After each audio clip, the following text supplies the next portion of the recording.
Hey guys, how's it going? Welcome to another video, a slightly different style this time because we are not talking hiking, but we are talking biking. Clue is in the bike behind us.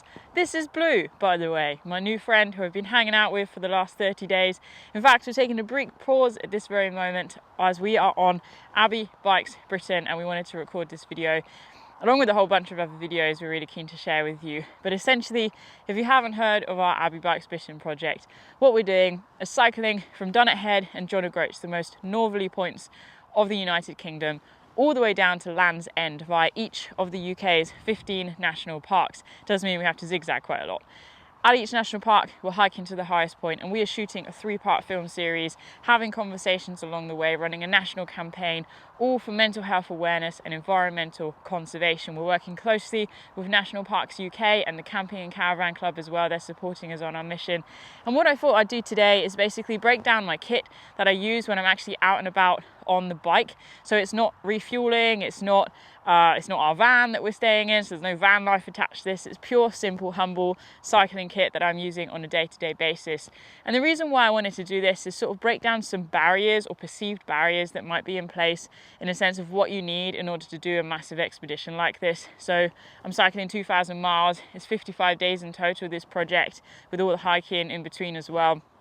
And I want to run through some tips and tricks along the way of how we've managed to keep costs down, how you can head out for your first cycling adventure, or even just your first cycling trip on an absolute budget, and basically help make cycling that little bit more accessible to you if you're solely a hiker at the moment, because I think there's a time and place for both of these activities. So what we're going to do is kick it off by looking at my gear in terms of clothing and the things that I use in terms of electronics, and then we'll head on to Blue, the bike, and look at the bike a little bit closer and some of the modifications I've done there and the baggage sort of system so I can carry everything with me and hopefully open your mind up to a whole new world of cycling.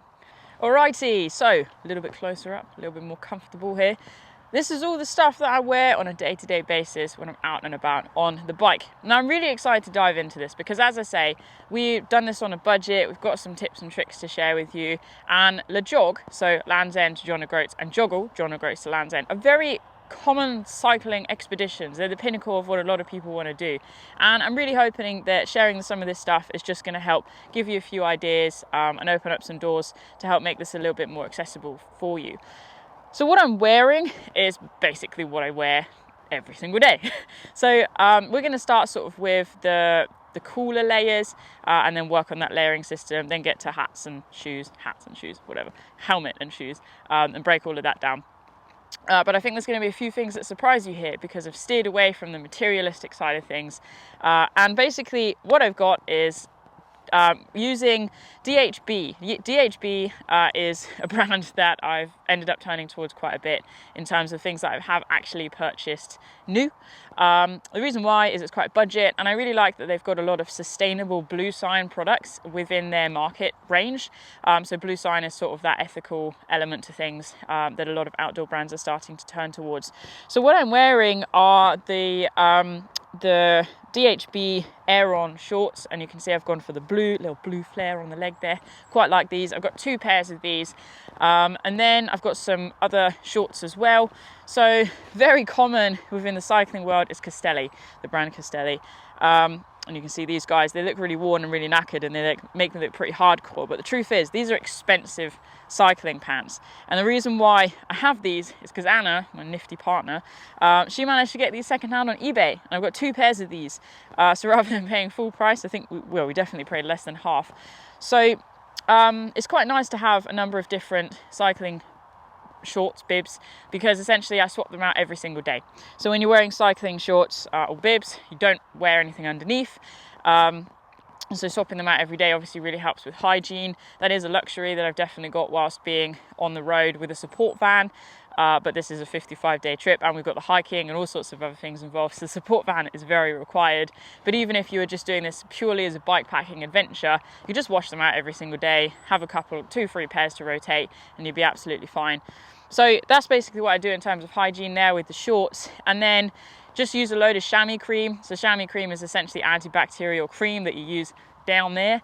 I put that on once or twice a day. Sometimes I'm not hugely thorough with it, but that really helps as well. Just keep things clean and tidy and hygienic. Helps moisten the area. And you don't have to go for some crazy chamois cream. Basically just antibacterial cream I found worked really well. And again, like I'm averaging 50, 60, sometimes more miles a day. I don't really feel too much like an amateur anymore in terms of this field. Absolutely, I could do further, faster, harder, but I'm learning a lot along the way, and I just want to share what I'm learning with you guys. So I think I've got sort of 5 or 6 different pairs of cycling shorts. The ones basically I started training in were 3/4 length padded trousers, and then they very quickly became inadequate for the distances that I was starting to do. So then I naturally progressed to cycling shorts. I went to Sports Direct, I bought a cheap pair, used those for about 100 miles or so, and then they were fraying all around the sort of groin area, and the pad was just basically eroded away very quickly. And so I sort of had this natural progression to getting to cycling bibs. I found that the cycling shorts kept rolling down my back, so the bib obviously helps to keep things over your shoulder and stay upright. So I've enjoyed that natural progression. It's not just being like, oh, proper cyclists wear cycling bibs. It's been actually learning why cycling bibs can be a really great choice if you struggle with some of those things. So the DHB stuff has generally been sort of more on the budget end. I also have some rain defense ones of these DHB shorts as well, and then obviously a couple of Castellis. So these are pretty much what I'm living in. But as you can imagine, yesterday we saw all of the geese flying in on their migratory journey. So autumn is, that for me, that's one of the biggest signs that autumn is here and on its way towards winter. So the seasons are changing. It's what is the date today? 27th of September, something like that. And it's getting a lot cooler. Today has felt very autumnal. It's been very fresh. So warmer layers are going to be required very soon. And so what I've got is a couple of bib trousers. I've done 1 day in total in these guys so far, not on this trip actually, that was in training, but these are again Dhb Aeron, so the thicker trousers of these guys. They've got the felt inside of them, really nice and snug. In fact, I'm probably going to heat up in those at some point, but they're very comfortable, and I like that there's a lot of stretch in the strap. Also, in case you're interested, I do wear men's cycling clothes because I just find it a lot more comfortable. The women's just doesn't fit quite right for me, so definitely trying before you buy. When I've bought things new, everything from Wiggle, I think it's wiggle.co.uk, might be .com, and they've got a really good return system, so it's nice and straightforward, and that makes it a lot easier for trying things on. Then naturally Anna managed to find another pair of very expensive ones. These are Castelli full length trousers, and they will be used probably pretty soon as well, so secondhand, happy days. Thank you Anna, and thank you eBay. So that is the bottom layer of everything that I wear on my legs. No, it's not, I lied, I missed one thing. So when I'm wearing the shorts, and if it starts to get really cold or really rainy, particularly rainy actually, and I just decide I need that extra layer of insulation, I've got these guys, and I keep these on me all day every day. These are leg warmers, and didn't think I'd end up venturing into this world, but it turns out it's actually pretty helpful. So leg warmers, essentially they go on over your leg like a sock, a very long sock. They clip, don't clip, they stick. They've got this very sticky elastic rubber to your leg, and basically they just make your shorts into a legging. And for me, they actually work really well. They feel a bit daft sometimes, but cycling, I've learnt, is not about the looks. For me, at least. For some people it is. It's very functional, very helpful. They're really nice and lightweight, so it's quite nice just keeping those on me in the bike. So those are the leg warmers. Let's jump into upper body then. So I am wearing a t-shirt, controversial, and that is what I cycle in, a t-shirt. So I tried the whole cycling upper body layering system thing, and I got very irritated. I found everything was too tight and too clingy and too suffocating. And I was like, what is the point in this? It's too short. It didn't cover me up properly. So basically, after trying all these different things, buying, sending back, buying, sending back, I decided I had a brainwave on a walk that I was going to stick to walking gear. So basically what we did was we printed a bunch of t-shirts. So we have our Stay Wild t-shirts. This is the same design. We spend more time in the wild on the front, and then Abbie Bikes Britain on the back. So basically I have 3 or 4, I think, cycling that cycling t-shirts. They're super colourful because Anna was adamant that safety first. So they're bright orange, bright yellow, bright green. I've got some bright blue as well. In fact, it's quite funny. On day one, I was like wearing that bright orange t-shirt with a bright yellow Hi-Vis gilet. And you could see me like going up and down the hills for ages because I was just like a beacon of light. So I start with a t-shirt. It works really nicely for me most days. I do have some vests as well, but I'm not the biggest fan of those. Then my general go-to is what I'm wearing right now. This is the Dhb Borealis. So this again is a hiking jacket. It's a windproof. It's got the 2 zip pockets on the front. It's got elasticated wrists. It comes down nice and low, so it covers my backside. It's got a hood, which I can put the helmet on top of, and it covers me up nicely. It comes up to my chin. So it's everything I need it to be. And obviously I understand that cycling jerseys have pockets on the back because that's for you know, accessibility of gels and water and whatever it might be. But for me, I have a full-on house bike going on here. And also what I wear generally underneath or over the top of this is this. So I struggle with my back. I have a back injury, which is sort of a nerve brain related situation, and I get a lot of back pain, I'm always in back pain, but wearing this back brace, which is actually a deadlifting belt, really helps me. I wear it driving, I wear it hiking, and now I wear it cycling. So even if I had pockets on the back of the garment that I was wearing, I wouldn't be able to access them because of this belt. So for me, this was just the perfect solution, and I had a whole load of hiking stuff anyway, so it meant I didn't have to go out my way and purchase a whole load of new stuff. So it does the job really nicely, just basically having t-shirts and having this Dhb Borealis. If the weather gets super cold, what I've got next is this. Getting slightly damp in the grass here. This is a mountain equipment jumper. It's again really nice and lightweight. It's very warm, very thermal. It's primarily made out of, I think, polyester. Did I make that up? Made out of, yeah, polyester. And again, it's blue sign certified, so it's got that ethical side of things. I think it's called the Lumano T jumper or something. So that fits nice and closely to my body. It really just helps keep me insulated, and I chuck that on sometimes in the evening as well if it starts to get cold. And then if it's raining, I just chuck on my standard hiking waterproof, my sort of summer hiking waterproof, which is just a Mammoth hoodie, Mammoth jacket. I've had some modifications made to it to widen up the sleeves so I can roll them up because I'm a big roll-up sleeve fan. So there we go, literally just a waterproof. Simple as that. I don't need to go into that. It has pockets, it has a hood, it's got pit zips, which is nice and helpful. So that is the outer layer system for me on my upper body, just to help keep warm, insulated, protecting from the rain. And I've not tried it yet, but worst comes to the worst, if I've got to wear waterproof trousers, style goes out the window, I will wear waterproof trousers. But then speaking of the rain, and sort of back to the lower body, 2 things I'll finish on before we come to gadgets and gizmos. So cycling shoes. So these are Shimano MT3 cycling shoes. What does it say? Not a lot about them really, but basically I purchased these, they're mountain biking shoes, and I've worn them for a chunk of time.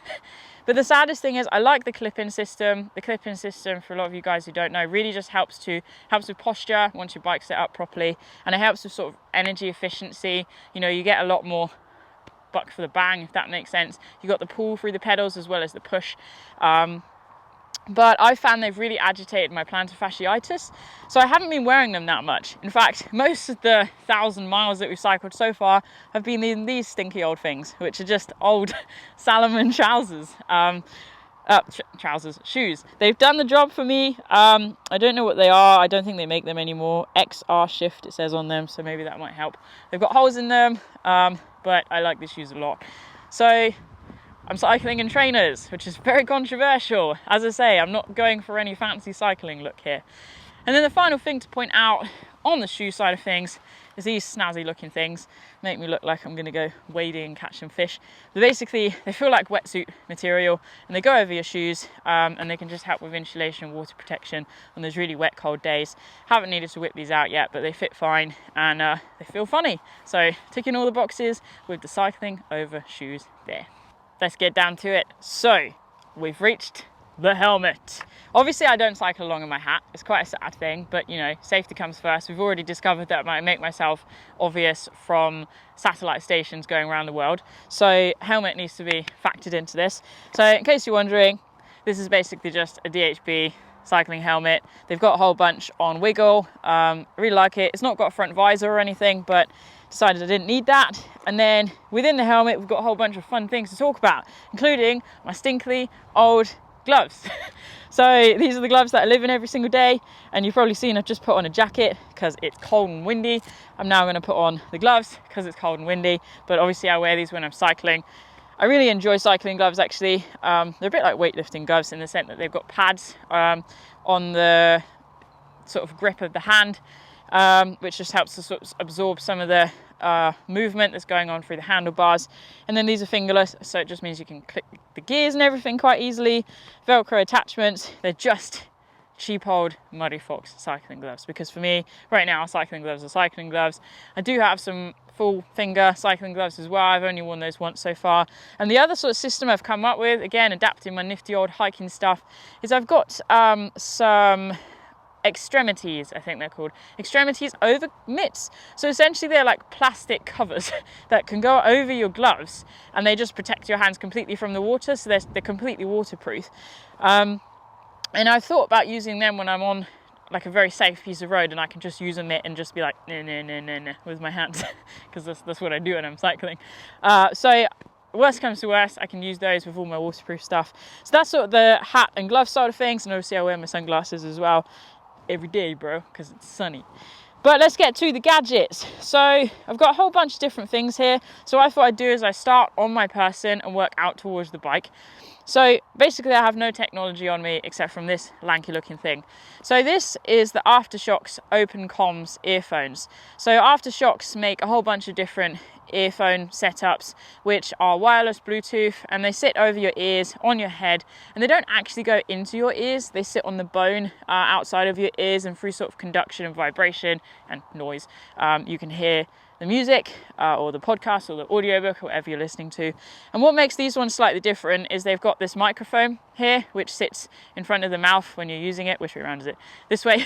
So it sits here and I can talk and be like, hello, this is Ranger Abbie coming in. Can you hear me? Over, you know? So it's really great. The only things I can say about these guys, I mean, first of all, massive thank you, because they're helping to support the project by supplying these guys, and they have been used every single day. They've got really great battery life. You know, I'm using them for, well, I just literally keep them on the whole time I'm in the bike, and quite often forget to turn them off. So, you know, they're supposed to have, I think, an 8 to 10 hour battery life. I'm using them for definitely 6, and they're absolutely fine. They feel very, very comfortable. They took a little bit of getting used to, sort of the pressure there on the little bones around the ear. But again, my head has thoroughly got used to that. I think it's a bit like wearing a ring or a watch or something. Your brain mutes it out after time. And they're nice and lightweight. For me, sort of the main things are, these guys can't really be used in the rain. In fact, I used them in the rain once and they went all sort of glitchy, but they've come back to life now, which is really good. So what I do is I just put a hood over my head. Problem solved, they're protected, so that's great. And they don't quite go loud enough. I don't know whether that's in connection with my phone not being able to go loud enough either, but you may or may not be able to hear. There's some traffic around us. When you're on a bike, you've got wind noise, so quite often I actually can't hear what's going on. It's not loud enough, so that's definitely one of the downsides of these guys. But otherwise, actual product wise, I can't fault them. I think they're awesome. So these are the Aftershokz Open Comm, and everything I'm talking about is going to be listed in the description below, so you can find out about that. Anna has a slightly different pair which doesn't have the mic on it, but she likes them too. These guys, it's to be noted, are not designed for cycling. They have different sports ones which are sweat proof, and they've even got swimming headphones. How otherworldly is that? So these are actually, I think, office designed, but I have taken them out of the office and into my office, and that is the big wide world. So up next, we have the humble phone. This is nothing fancy. It's the Samsung S10. It's battered and bruised, as am I, but we partner quite nicely. So this phone obviously partners with the headphones. I use this to communicate with the big wide world. I don't really use it navigating unless something's really gone wrong with the Garmin. We'll come to that in a minute. But generally it's just podcast, music and audiobooks, and that sits on the front of the bike, and we'll go through everything like that a little bit later when it comes to exploring blue, which might have to be another day because you can probably tell the sun is going down over there, but we'll give it a go. So phone, I use this for taking pictures, obviously Instagram stories. We're sharing our entire story along the way, so make sure you follow along and subscribe to all the social media platforms. There we go, that's my little bit of advertising. So phone. Then I mentioned the Garmin. So this is the Garmin 830 or Edge 830, 830, I don't know. I'm that tech savvy, I don't even know how you say it. Maybe it's 830, but it's the Garmin. I started with the Garmin Edge Explore, which I really liked. It's a very user-easy interface, but basically I had to go for this one because with the nature of this project and Anna following along in a support van, she needs to see where I'm going every single day. So with the Garmin Edge Explore, she could see where I was, but it didn't share my planned route, which I was following on the Garmin. With this one, she can see that, and I share it with a few other friends and family as well, which is really nice, so they can see my progress throughout the day, where I'm due to end, if something's gone wrong because I stopped there for ages. Again, it's been it's amazing actually that this tiny little thing, which fits quite nicely in my hand, has navigated us halfway on our project. It's taken me to a few dead ends. It's taken me on some paths I really didn't want to go on some big roads that were slightly scary, but it's been pretty reliable. And again, battery life has been awesome. I've been out most of the day. I'm very hot on if I stop, I pause it and I put it to sleep. So that is something I do just automatically now, partly because I'm terrified that I'm going to accidentally click end session. I've done that quite a few times on my training, and it's so demoralizing when you're doing a big mileage and it's broken up into 2 or 3 sessions and you can't just see that 60 miles at the end of the day. So that's my motivation behind that. It's purely egotistical.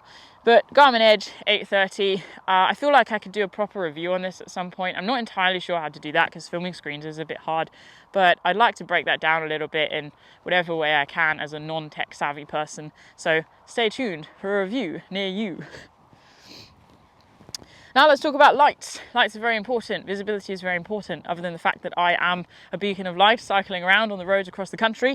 I do have lights to add to my visibility, particularly as we are moving into autumn. The days are getting shorter in terms of daylight, and I have had a few evenings where I've really needed the lights and I have not been very obvious. So on the front, I have this Cat Eye Amp 800, which has been great. It's really nice and bright. I try not to shine it into you. I have it on strobing. General rule of thumb is if you have a light on strobing, it just helps save the battery. But I think this has like an 8 or 16, quite a big difference, hour battery life. It's quite heavy. It's supposed to be waterproof, but I had it out in the rain the one day that it's rained so far properly, and it ended up faulting, glitching and overheating, but it's calmed down now, back to normal. And I have a 400 amp one as well. I want to make sure I've got spare lights because they're super important. Then on the back, I just have this cheap and cheerful backlight, which does what it needs to do. I did have another one, but that also glitched out and ran out of battery. So backlight for me is something I actually want to get another one of, so I'm just super obvious, because being seen from behind is really important with traffic coming obviously towards you from behind rather than in front. So that's my lighting situation. Good lights. Everything I've got is rechargeable, by the way. I don't want to create any landfill waste with batteries or anything like that. And obviously, we're looking to carbon offset the van emissions and everything that we possibly can. Try and do this as environmentally sensitively as possible. And then the final piece of tech I've got is this trusted little fellow. This is a GoPro 8. So it's the 8th model. It's in a wind slayer muff because this helps to block the wind a little bit. And I sit this on the front of my bike on the handlebars. And basically I just use this to film myself, a little bit filming what's going on as we're cycling along, and document the journey. So we've got some film guys who are with us for 20 days in total, and then we're self-shooting everything in between the other 25 days. So that's how I'm doing my part with that, the GoPro Hero 8. This is Blue. Blue is a Doors Horizon touring bike. Blue is freaking heavy, can I just put that out there? It's my number one complaint every single day. It's solid as a rock, reliable as a bombshell, I was gonna say. No, he will cope through a bombshell. Bomb-proof, that's the one I'm going for. Blue is bomb-proof. This is not your classic road bike, you know, nor is it a mountain bike. It's basically a hybrid. Now, I am not somebody who's super hot on all your bike fancy tech, as you can tell with everything. And I was gifted this bike, so I feel like, again, this is quite an expensive bike in my mind, being a very solid frame, and you know, everybody knows Dawes is a very reliable make. Both Anna and I have got our bike secondhand, and this one I was actually given. I'm so grateful for that. And now I'm traveling the country on this bike, and actually I'd been reassured I could travel the world on this bike and get by, which is super good. So I'll run through what I do know about bikes for you guys, and I'll give a massive shout out along the way to Mark from the Bike Shack in Burnham-on-Sea. If you are in the southwest and you want to hire a bike, or you want to get some bike maintenance done, or you want to buy a bike, check out the Bicycle Shack, because honestly, they are the most friendly, caring, knowledgeable people, and they have done up blue ready for this trip, and so far there have been no incidences. So what you can see is kind of what you get. I'm presuming it's a steel frame, really nice blue when it's all washed and clean, hence why the bike is called blue. Then if we look at the tyres are marathon tyres, and I was told these are actually e-bike tyres. What do they say on them? Marathon. They don't say anything on them that I know, never mind. But they've been good tyres. And then within them, they have puncture-proof inner tubes. So what that means is when you get a puncture, essentially with the air, it triggers this chemical reaction, and then you get this like sealing green goo, which sort of helps to seal the inner tube. So it saves having to do that tyre repair straight away, which has been really great. The wheels are the ones that came with the bike. It does not have disc brakes, I know that much. It does have good brakes that we replaced, because I didn't have any brakes. When I braked, I fell off, I injured myself, and then learnt that I needed new brakes. So it now has brakes, which I'm wearing away day by day. So the brakes, they're just cheap brake replacements basically. You can see them here against the rim of the bike. So the brakes have been good, they work, and I've not fallen off since.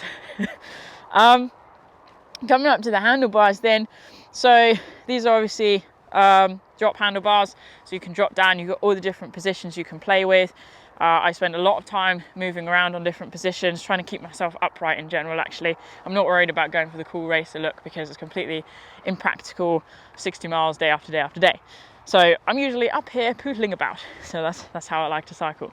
Then we've got just obviously all the normal gears, which, you know, we've changed some of the gear cables to steel, but again, they've just been super good. And then I've got a couple of Garmin mounts. So initially I just started with the main mount on the base of the handlebar here, and then I've gone for this guy, which sticks out over the front, because with my back injury, sort of dropping my neck or lifting my neck is just very uncomfortable. So having it sticking out is just a lot more helpful. Coming across, I've got my bike mount, so bike light mount, so it just slides into there. And then this very odd looking plastered up contraption.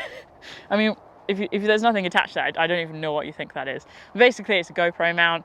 I spent a while looking for a good GoPro mount that was going to actually stay attached and cope with the wear and tear of life on the road for so long, and I went with this one. So it has this massive steel heavy clamp which sticks to the handlebar, and you can see I've taped up the metal twisty lever because it was rattling all the time, so that's taped up purely there.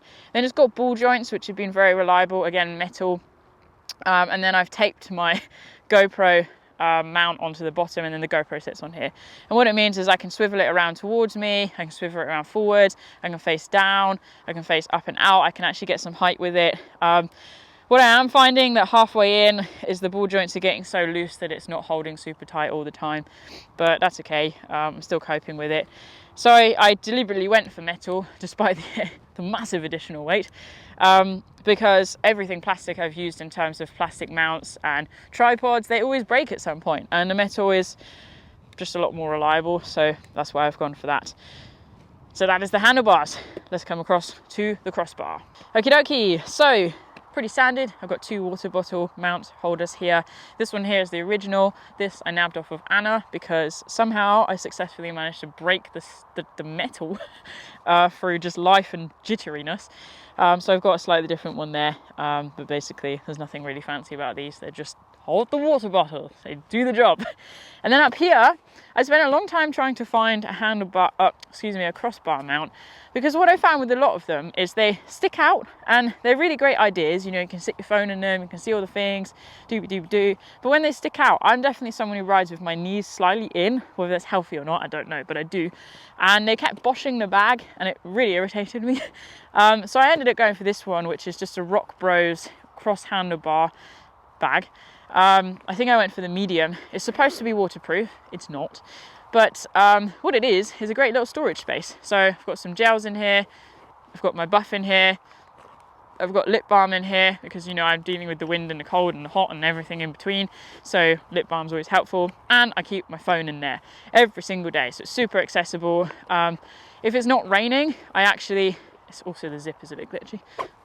If it's not raining, I actually keep it open because my phone fits so perfectly in here that it's not at risk of falling out when it's just partly zipped up. So it means I can just ping it in and out nice and easy, obviously safely. That is the handlebar bag. And then if we come across to here, I have a slightly different saddle to the one that came with the bike. It's just a super gel comfort one. Not really because I found mine super uncomfortable, but just because I wore it out and it was catching. And then I was like, well, if I'm doing a new one, I may as well just have a slightly more padded one because I'm going to be spending a lot of time on this very seat. And I have, so I've been using this every single day, bro. So that's just a random seat thing, which again, Mark donated, was really kind, and I'm grateful for that. And then we just have some pannier racks, which are on the back of the bike. I'm presuming these came with the bike actually. And I was looking for a bag to sit on top of the pannier rack. Again, for a long time, I wanted something that was big enough, but not too big, to hold everything that, you know, I've just sort of shown you. Layers, food, extra water bottles if needed. Sort of 3 bottles is good for me to have on me on days where, you know, Anna isn't able to resupply at lunchtime sort of thing. I work on a basis of 1 bottle an hour, and generally speaking, I'm averaging between 10 and 12 miles per hour. So you can do the maths there. I need a few bottles of water. So this bag here has got a whole bunch of different compartments, but what's really cool, if I just stand up to show you, is the sides are nice and robust. So they're reinforced. I don't really know how, but you can unzip them, and I'm just going to have to remove all my clobber a moment, so bear with. Of course, I had to pick the one where Penny... Oh, I removed the clobber. It fell out. Anyway, what it can do is it then opens out to have these pannier bags, which is really neat actually, because if and when I just need pannier bags, then it just pops out. So I really like that. And then obviously it just folds away, and then you just have a pocket here as well, which is all I've used predominantly at the moment. So that's the side pockets, and it's the same on either side. And as you can see, which has just fallen on the floor, I have my full length gloves there. I have a GoPro battery, I have my Allen key set up, an ankle support, and some sun cream. So thanks for showing yourself there, guys. Always appreciate the joint presenter roles. Coming around the back, I've just got a water bottle holder in here. Generally speaking, I keep this, which is the Hi-Vis rain cover, which goes over this, and I have used this again. I was on the A1, I think it was, dual carriageway, heading up towards the border with England, and it was quite misty, and I felt very exposed, so I just whipped that on. It goes on properly, and it covered me over, and it sort of showed me nicely. And you can use it again with the drop-down panniers as well, so that's why it's slightly large on the setup at the moment. So that stuff's in there, hasn't flown away yet. This random thing is Penny's lead. Penny is my Westie who passed away in 2020, and I always bring that pretty much wherever I go on an expedition, so that does not come with the bag. Neither does the added things I've got on the top here. A little Stay Wild keyring made by my dad, handmade, pretty cute, hey? Ching ching ching. I'm not gonna lie, it was shinier when he gave it to me. I thoroughly battered to that. We got a little Penny dog, and then I actually attached an emergency whistle. This is off my Salomon bag, running bag, but I felt a bit unsafe sometimes when I was doing the training rides quite far out by myself. And you know, when you're hiking, you generally have some kind of safety thing. So I thought, I'll just bring a whistle. So I have a whistle. And then what you can see here is the top is expandable, first of all. So you've got the zip around the top, which sort of keeps it pressed down. And then if you unzip that, it pops up, so you can just help add to the capacity of the bag, which is super nice. And then the actual bag itself, It's got a pocket here on the top, which I just keep business cards, a little bit of money in. And then just the capacity of this bag is really quite unbelievable, actually. So it comes with these dividers, foam dividers, so you can divide it up however you want, almost like a camera bag. I've got a little food section, and then this bigger compartment, which is just layers. This is the actual back support I use when I'm cycling. This is my Hi-Vis gilet, which I wear, toilet kit, and whatever else needs to go in there, waterproof jacket, and it all just fits nicely. So that is what I love about this bag, and it's just a Rock Bros one off Amazon. I don't really know what the capacity actually is when it adds up, but again, all the things will be in the description below. And it's a good bag, and again, you can take it off very easily. It just straps on underneath, and then you can carry it with the carry hand, and you've got the elastic on the top as well if you just need to attach anything else to this rather nifty creation. So as far as I can remember, that is pretty much everything off of Blue that is worth mentioning. Other than the fact, I suppose, I changed out the pedals. They are Shimano Pedals, if I bring that one round. So you can see on one side there's the flat top and the other side is the clip. So obviously when I'm wearing my cycling shoes, my mountain bike shoes, I can clip in on the top, and then when I'm wearing my normal trainers, I can just go flat tops. And I really like these. They're good sort of beginner clip-in pedals. So they're just, again, really heavy, and I skimped on the lighter version because they were like 30 quid more or something, so hence the heavy pedals, but they have stayed on, so all is going well in the cycling world here. Also, I do have a drippy nose. It is that cold. That is about it then, guys. So I've shown you Blue, I've shown you all the random things, and what I'd like to do to add to this video in the future is do videos on sort of refueling, on food, on hydration and recovery in that sense, on stretching and warming up and cooling down, sort of daily routine, I suppose, on the bike. I want to show you around the van life that we're living in, and maybe do a video with Anna as well on our first impressions of what it's like actually living in a van on a day-to-day basis. So there's a whole bunch of different things I want to explore with you guys. But for now, I really hope this has been helpful and maybe just provided some thought-provoking stuff, shared a little bit of real life experience from the road on Abbie Bikes Britain. And of course, I want to just encourage you to keep following along on social media. Make sure you subscribe to YouTube, hit the bell next to the subscription button, and you'll get a ping when we've uploaded our videos in hopefully November, if not a little bit later, 2021. And if you're able to join our online community via Patreon to connect with like-minded people.